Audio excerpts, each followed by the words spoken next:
I can still feel the sting of his hands shoving me to the floor, the coldness in his eyes as he threw me out like garbage. This is what my 61st birthday has come to. My own son treating me like I'm nothing. Like I haven't spent my entire life loving him, raising him, sacrificing for him.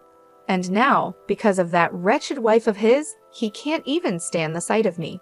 Laura, even her name makes my blood boil. From the moment Henry brought her home, I knew she was trouble. The way she looked at me, like I was just an obstacle in her path. The way she whispered in Henry's ear, turning him against me little by little.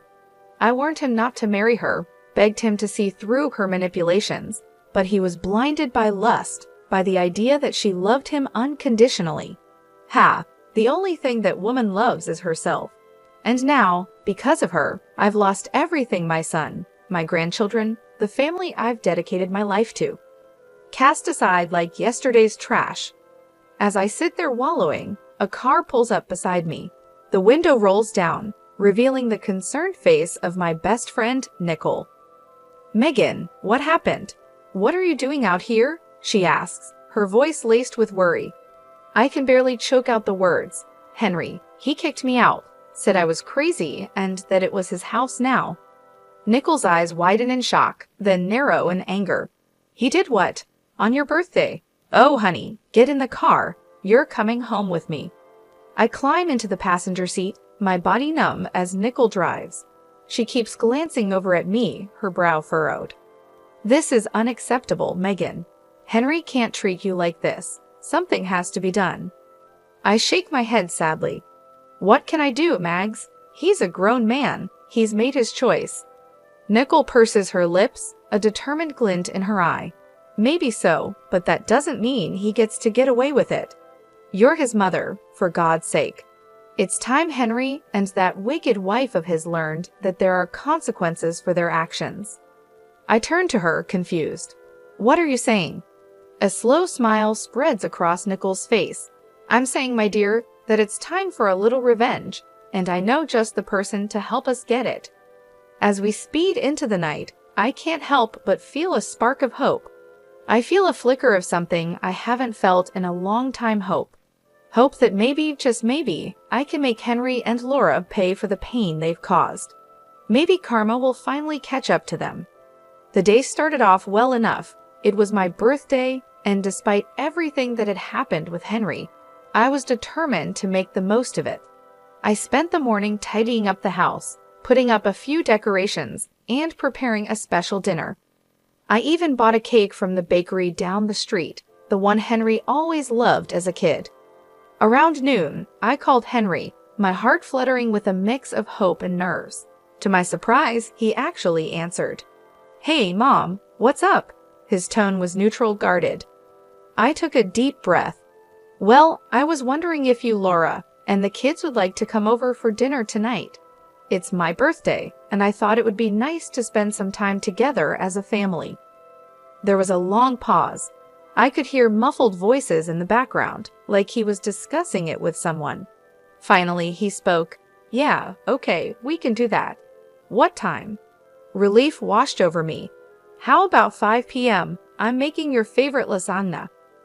"Sure, see you then," he said, hanging up before I could say anything else.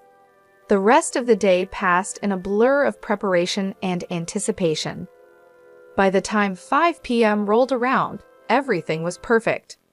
The lasagna was bubbling in the oven, the table was set, and the cake was proudly displayed on the counter. Right on time, the doorbell rang. I practically ran to answer it, a huge smile on my face. But the moment I opened the door, my heart sank. Henry stood there with a scowl etched on his face. Beside him was Laura, her lips curled into a sneer. The kids were nowhere to be seen. "Where are the children?" I asked, trying to keep my voice steady. Laura let out a harsh laugh. "We decided it was best they didn't come. Wouldn't want them exposed to any more of your toxic influence." I felt like I'd been slapped. "Toxic influence? What are you talking about?" She stepped forward, jabbing a finger at me. "Don't play dumb, Megan. We all know what a terrible mother you were. The way you turned Henry against his own father, the constant guilt-tripping and manipulation. It's no wonder he wants nothing to do with you. Tears stung my eyes. I looked to Henry, silently pleading for him to defend me, but he just stood there, his arms crossed, saying nothing. That's not true, I managed to choke out. I've always loved and supported Henry. I would never do anything to hurt him. Laura's eyes flashed with anger. Spare us the martyr act. You're just a selfish, vindictive woman who can't stand that Henry has moved on with his life, that he chose me over you. Something inside me snapped. Before I knew what I was doing, I lunged forward, ready to slap that smug look off her face. But Henry stepped between us, grabbing my wrist in a painful grip. Don't you dare touch my wife, he growled. You're pathetic, you know that? Coming up with this whole birthday charade, trying to worm your way back in. Well, it's not going to work. We're done with you. With that, he shoved me backward, sending me stumbling. I caught myself on the doorframe, tears now flowing freely down my cheeks. Henry, please, I whispered. I'm your mother. But he just shook his head, his eyes cold. Not anymore. Come on, Laura, let's go. I watched helplessly as they turned and walked away, slamming the door behind them. The sound echoed through the empty house, a brutal finality to it. And there I stood, alone on my birthday, my heart shattered into a million pieces. I don't know how long I stood there, frozen in the aftermath of Henry and Laura's cruelty. Minutes, hours, it all blurred together. The pain in my chest was unlike anything I'd ever felt before, a deep aching void that threatened to swallow me whole. Eventually, I managed to close the door, my hands shaking. I stumbled to the couch, collapsing onto the cushions as sobs racked my body. How could he do this to me? My own son treating me like I was nothing, like I hadn't spent my entire life loving and caring for him. The sound of my phone ringing jolted me out of my despair. I glanced at the screen, seeing Nicole's name. For a moment, I considered ignoring it, not wanting to burden her with my problems. But the thought of facing this alone was too much to bear. I answered, my voice thick with tears. Hello. Megan, what's wrong? Did something happen with Henry? The concern in her voice was my undoing. I broke down, the whole sordid story spilling out between gasps and sobs. Nicole listened patiently, offering words of comfort and support.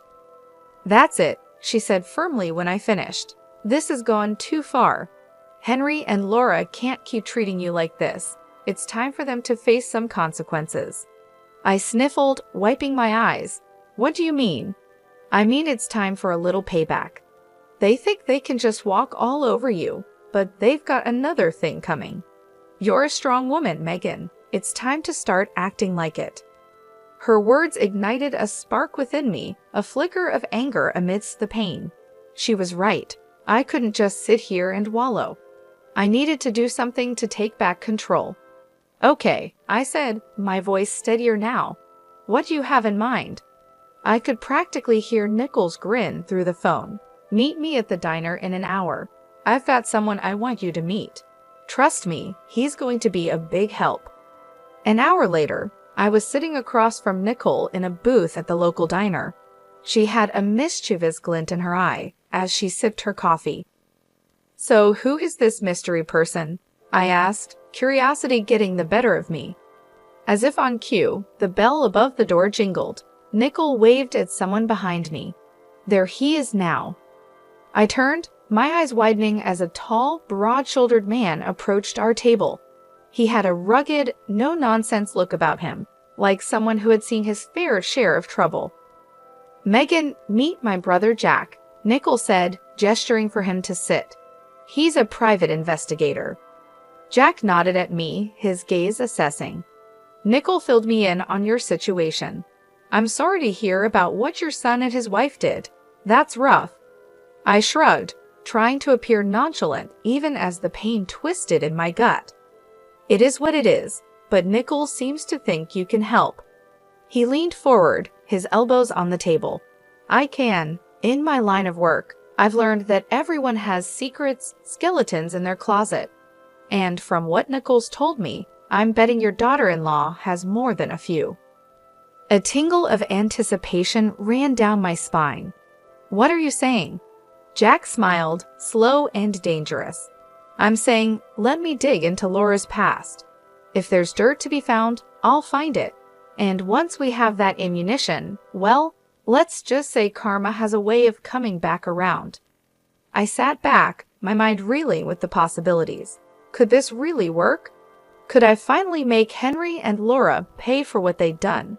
Looking into Jack's confident eyes, I made my decision. "I'm in. Let's do this." He nodded, satisfied. "Excellent. Give me a week. I'll be in touch," he said as he stood to leave. I felt a new sense of purpose and determination. They thought they could break me, but they were wrong. It was time for revenge. The week crawled by, each day feeling like an eternity of waiting and wondering.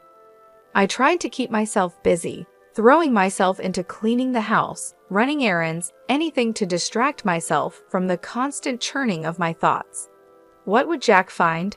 Would it be enough to bring Henry and Laura down? Nicole checked in on me daily, offering words of encouragement and support.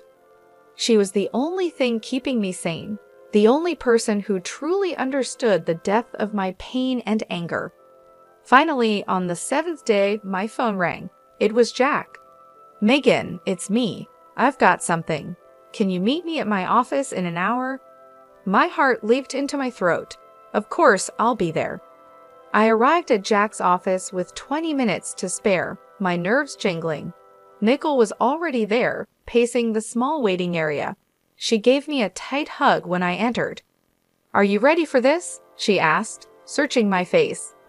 I nodded, steeling myself, as ready as I'll ever be. Jack emerged from his office, a grim expression on his face. "Come on in, ladies." We settled into the chairs opposite his desk, the air thick with tension. Jack opened a manila folder, spreading out a series of documents and photographs. "So I did some digging into Laura's background," he began, tapping the papers. "And let me tell you, this woman is no saint." He slid a document toward me. "First off, she has a criminal record embezzlement from her previous job.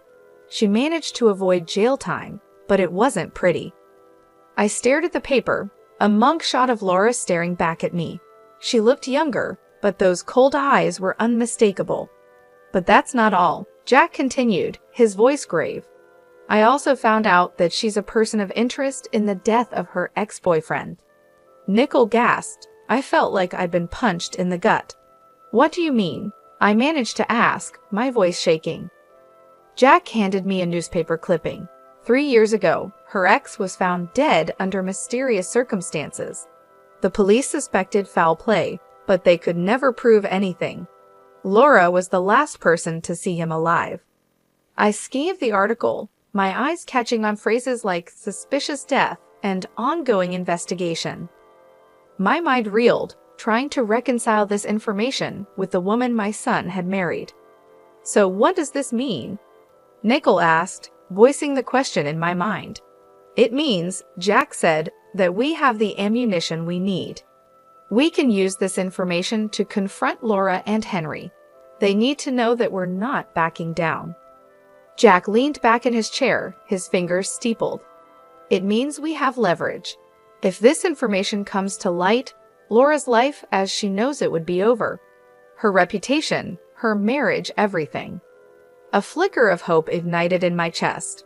"So what do we do now?" A slow smile spread across Jack's face. "Now we use it. We let Laura know that we have this information and that if she doesn't want it to go public, she needs to convince Henry to make things right with you." Nicole nodded, her eyes gleaming. "And if she refuses?" Jack shrugged. "Then we go to the police. We let them reopen the investigation into her ex's death. One way or another, Laura will face the consequences of her actions." I sat there, stunned, trying to process it all. Could it really be this simple? Could I really make Laura pay for what she's done, for turning Henry against me? Looking at the determination on Nicole and Jack's faces, I felt a surge of strength.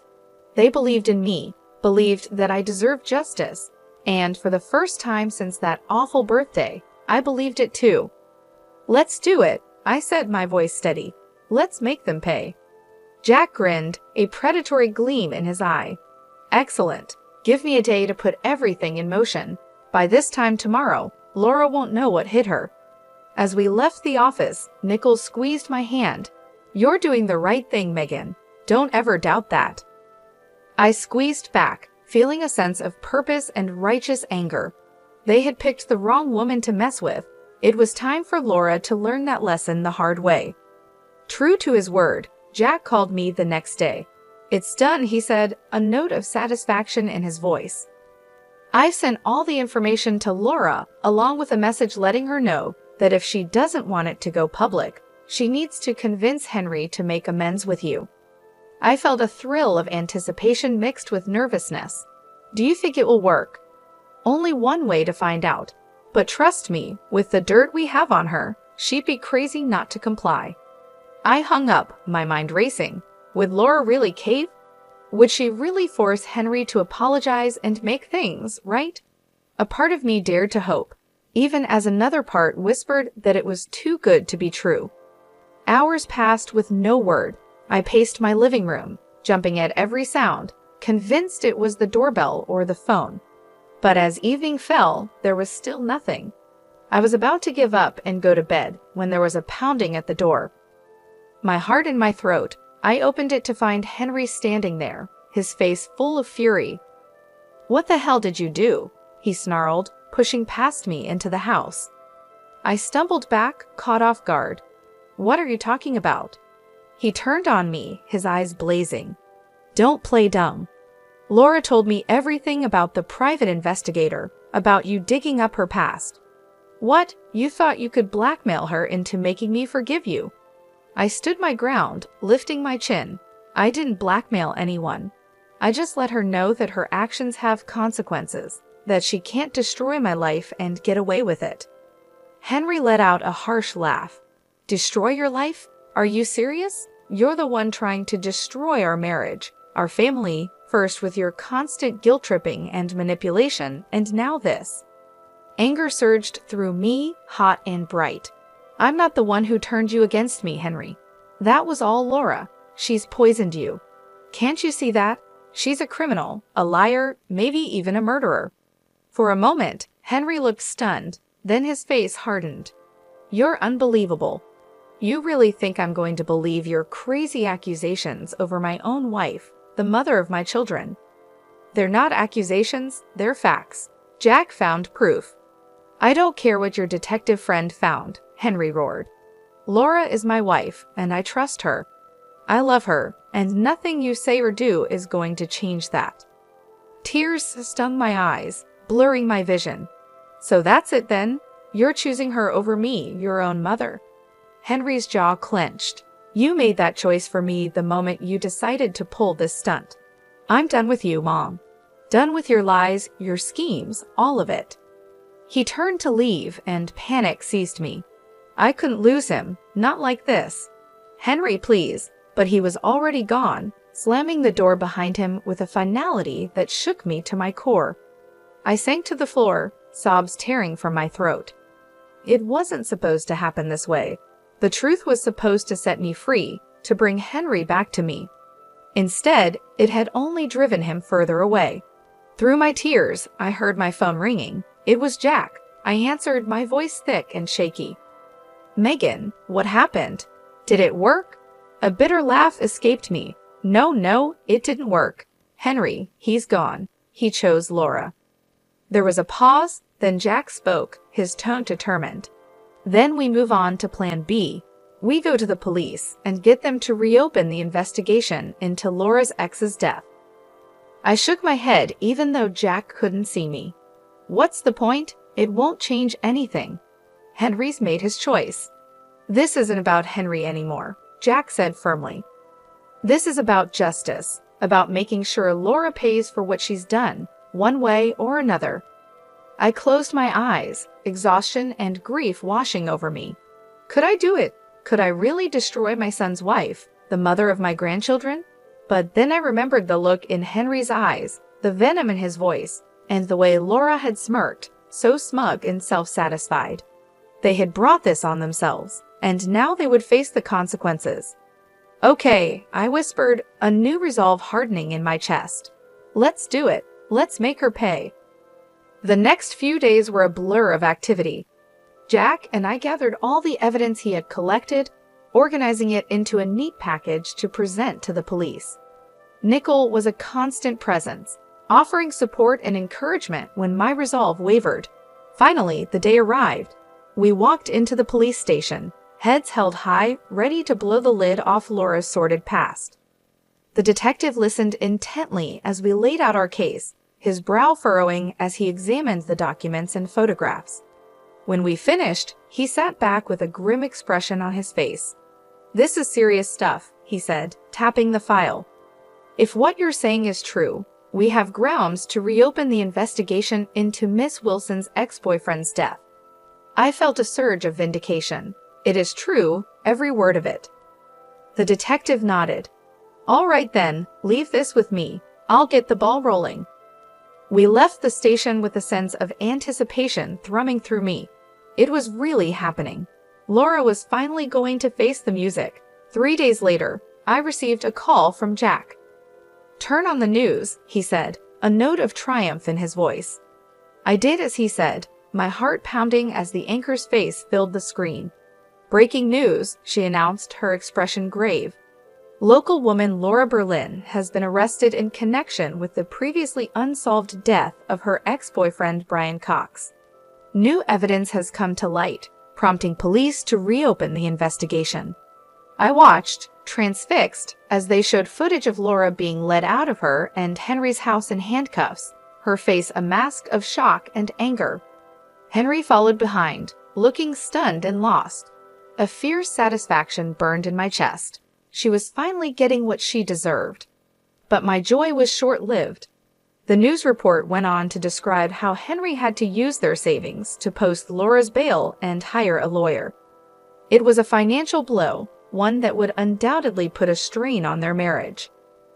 I should have felt guilty knowing that I had played a part in their hardship, but all I could think was that it served them right. They had brought this on themselves with their cruelty and lies. Over the next few weeks, I watched from afar as the drama unfolded. Laura's arrest made headlines, and the public was ruthless. People speculated about her involvement in her ex's death and what other secrets she might be hiding.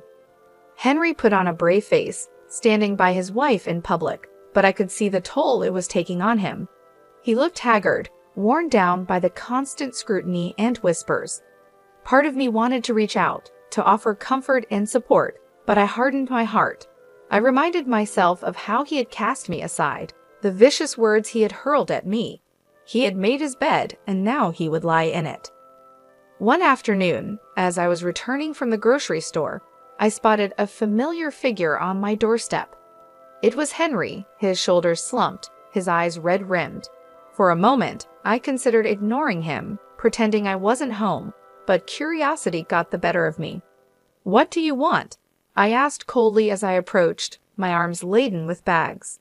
Henry looked up, his expression a mix of exhaustion and desperation. "Mom, I need your help." I raised an eyebrow. "Oh, now you need my help? What happened to being done with me and my schemes?"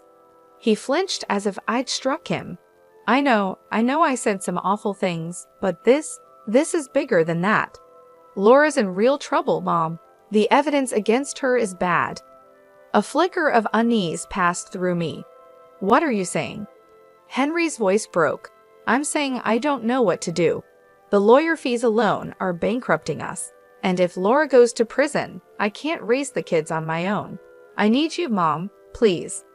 I stared at him, torn between the urge to comfort and the desire to lash out.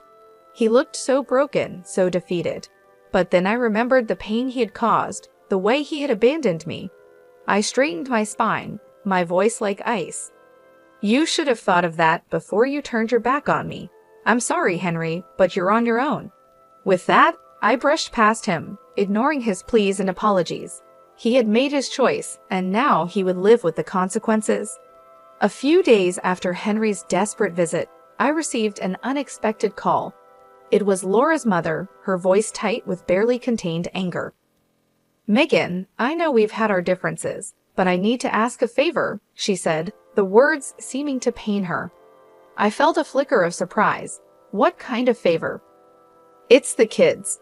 With everything going on with Laura's case, Henry's struggling to keep up. He needs a break. I was hoping you could take the children for the weekend. I hesitated, torn. On one hand, the thought of spending time with my grandchildren filled me with longing. It had been so long since I'd seen them. But on the other hand, the idea of doing anything to help Henry and Laura after everything they'd done galled me. "Please, Megan," Laura's mother pressed, as if sensing my reluctance. "I know you love those kids. They need some stability right now, and Lord knows they won't get it from Henry or Laura." I sighed, my resolve crumbling. She was right. Whatever issues I had with their parents, my grandchildren were innocent. They deserved better than to be caught in the middle of this mess. "All right," I agreed. "I'll take them for the weekend, but I'm doing this for them, not for Henry or Laura." "Of course. Thank you, Megan. I'll let Henry know to drop them off Friday evening." True to her word, Henry arrived on my doorstep that Friday with the kids in tow. He looked even worse than the last time I'd seen him, his face gaunt and shadowed. "Mom," he greeted me, his voice hoarse. "Thank you for doing this. I really appreciate it." I nodded stiffly, my attention on the children. They looked up at me, their eyes wide and uncertain. "Grandma." My granddaughter cried, breaking into a smile. She rushed forward, wrapping her little arms around my waist. I hugged her back, blinking back sudden tears. "Hello, sweetheart. I've missed you." My grandson was more reserved, hovering by Henry's side. I knelt down, opening my arms. "Come here, buddy. It's okay." Slowly, he stepped into my embrace, his small body trembling. My heart ached for him, for both of them. Henry cleared his throat. "I'll pick them up Sunday evening. If anything comes up, just give me a call." I straightened, meeting his gaze coolly. "We'll be fine. Enjoy your weekend." With a final nod, he left, leaving me alone with the kids. I took a deep breath, forcing a smile. Who wants pizza for dinner? The weekend passed in a blur of laughter, games, and stories. For a little while, I was able to forget the drama and heartache, lost in the simple joy of being with my grandchildren. But all too soon, it was over. Henry arrived to collect the kids, his expression guarded as they gathered their things. My granddaughter tugged on my hand. "Grandma, can we come stay with you again soon? We had so much fun." I smiled, smoothing her hair. "Of course, honey, anytime you want." Henry's jaw tightened. "We should get going. Say goodbye, kids." They hugged me tightly, their little faces sad. I watched as they climbed into Henry's car, my heart heavy. As he prepared to leave, Henry paused and turned back to me. "Listen, Mom, about what they said. I don't want you getting any ideas. This was a one-time thing." I bristled, anger sparking. "Excuse me? You think I'm trying to turn them against you?" "Wouldn't be the first time," he muttered. I saw red. "How dare you? I have done nothing but love and support those children, which is more than I can say for you and Laura. You're so wrapped up in your own drama, you can't even see how much they're hurting." Henry's face flushed. "You have no idea what we're going through. No idea the stress, the pressure." "And whose fault is that?" I cut him off. "You chose this, Henry. You chose Laura and all the chaos that comes with her. Don't you dare put that on me." He stared at me, his eyes hard. "This isn't over, Mom. I won't let you poison my kids against me the way you did with Dad." With that, he got in the car and drove away, leaving me shaking with rage and hurt. I stood there, watching until the car disappeared from view, a cold determination settling over me. If Henry wanted to play hardball, then so be it. I was done playing nice. It was time to end this once and for all. The day of Laura's trial arrived, cold and gray. I dressed with care, choosing a somber black suit that radiated quiet authority. Nicole picked me up, her face set with grim determination. "Are you ready for this?" she asked as we drove to the courthouse. I nodded, my jaw tight. I've been ready for a long time. We met Jack on the steps, his expression serious. I've got a surprise for you, he said, leading us inside. I tracked down Brian Cox's family. They're here to testify.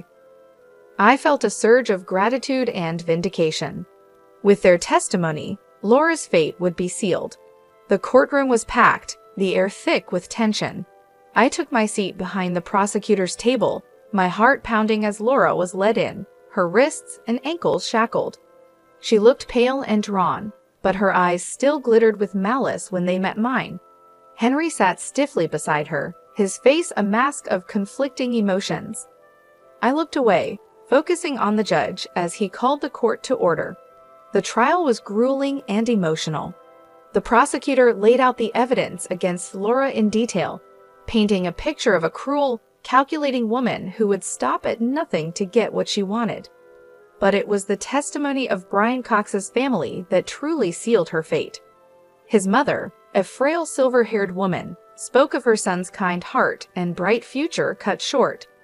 His sister wept as she recounted Laura's controlling and abusive behavior, how she had isolated Brian from his loved ones. Through it all, Laura sat stone-faced, her eyes cold and empty. Henry grew more and more agitated, his knee bouncing and his hands clenched into fists. Finally, it was time for the verdict. The jury filed back in, their faces somber. The foreman stood, clearing his throat. In the matter of the state versus Laura Berlin, on the charge of murder in the first degree, we find the defendant guilty. The courtroom erupted in gasps and murmurs. Laura's face drained of color, her mouth falling open in shock. Henry leaped to his feet, his chair clattering to the floor. "No," he shouted, his voice raw with anguish. "No, this is wrong. She's innocent." The judge banged his gavel, calling for order. "Mr. Wilson, control yourself, or I will have you removed from this courtroom." Henry subsided, collapsing back into his seat, his head in his hands. Laura turned to him, her expression desperate.